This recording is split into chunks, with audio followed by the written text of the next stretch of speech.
हवेली का रहस्य। बर्फ से ढके पहाड़, गहरी खामोशी और एक वीरान हवेली। हर साल सर्दियों में हिमाचल की यह घाटी पूरी तरह सुनसान हो जाती थी, मगर इस बार एक फिल्म बनाने वाली टीम यहाँ शूटिंग के लिए आई थी।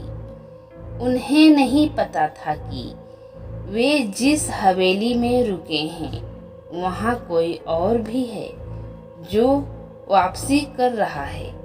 राज एक नवोदित निर्देशक अपनी 5 लोगों की टीम के साथ फिल्म शूटिंग के लिए हिमाचल की एक पुरानी हवेली में आता है।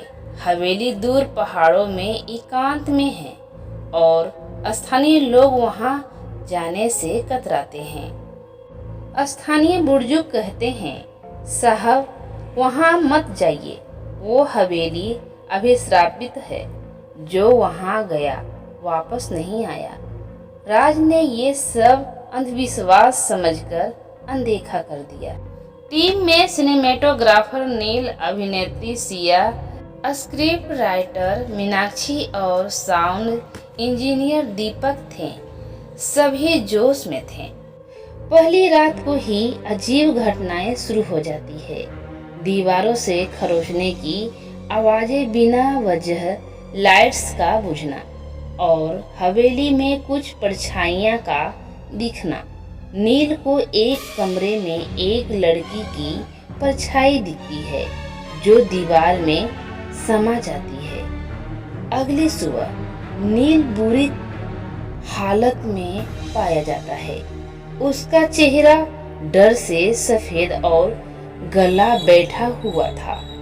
वो बस एक ही बात बड़बड़ाता है, वो वापस आ रही है। उसने कहा, सबको ले जाऊंगी।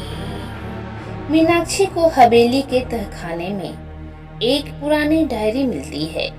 डायरी 1920 ईस्वी की है और इसमें एक लड़की अनामिका की कहानी है। अनामिका हवेली के मालिक की बेटी थी। उसे काले जादू का शौक था और वो आत्माओं से बात करती थी, मगर एक दिन उसका खुद पर से नियंत्रण हट गया। उसने हवेली में आग लगा दी, जिसमें वह और उसका पूरा परिवार जलकर मर गए।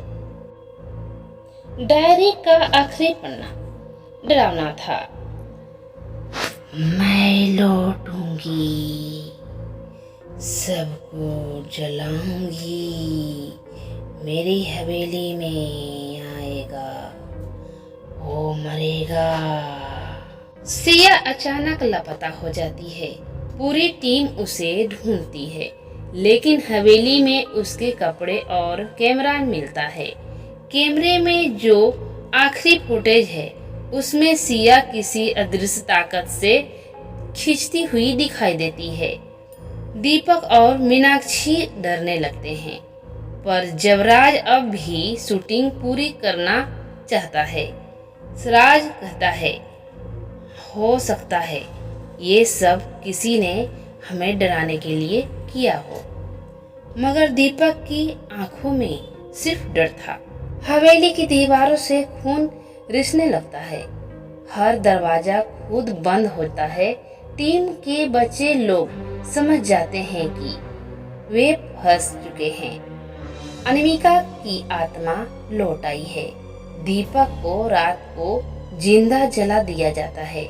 उसकी चीखें हवेली के कोनों में गूंजती है। मीनाक्षी बेहोश हो जाती है और सिर्फ राज बचता है।